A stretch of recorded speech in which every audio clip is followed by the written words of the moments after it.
आपको friends welcome back to my YouTube channel. Friends कैसे हैं आप? उम्मीद है आप सब ठीक होंगे और खैरियत से होंगे। अल्लाह ताला आपको इसी तरह खैरियत से रखे, आमीन।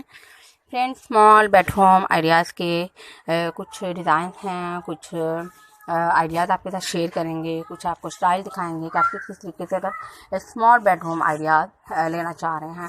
देखिए अब आप इस तरह के डिज़ाइन जो है बेबीज़ के लिए भी आइडियाज़ लेते हैं, और इसके अलावा आप बड़े जो हैं वो भी इस तरह के बेडरूम यूज़ कर सकते हैं।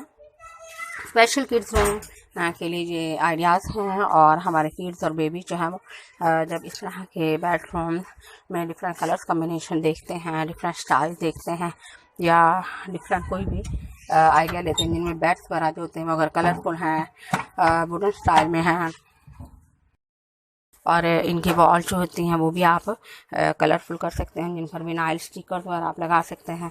और भी बहुत सारे आइडियाज़ हैं जो कि हम आपके साथ शेयर करते हैं कि आप किस किस तरीके से रूम्स को खूबसूरत बना सकते हैं। सो फ्रेंड्स हमें पूरी उम्मीद है कि आपको हमारा आइडिया बहुत अच्छा लगेगा। इसमें बहुत ही खूबसूरत और रोमांटिक कलर्स भी आपको देखने को मिल रहे हैं जो बहुत प्यारा शेड देते हैं। तो वीडियो हमारी अच्छी लगे तो लाइक करें, चैनल को सब्सक्राइब करें, साथ वाला बेल आइकन प्रेस करके कमेंट सेक्शन में अपनी राय के साथ कीजिएगा कि आपको हमारा आइडिया कैसा लगा, और नेक्स्ट वीडियोज में अगर आपको किस टॉपिक पर डिज़ाइन देखने हैं, आइडियाज़ देखने हैं, होम डेकोर से रिलेटेड कोई भी आइडिया लेना है तो आप हमें बता सकते हैं। Most welcome. ठीक है, कीप वॉचिंग अवर वीडियो। अल्लाह हाफिज़।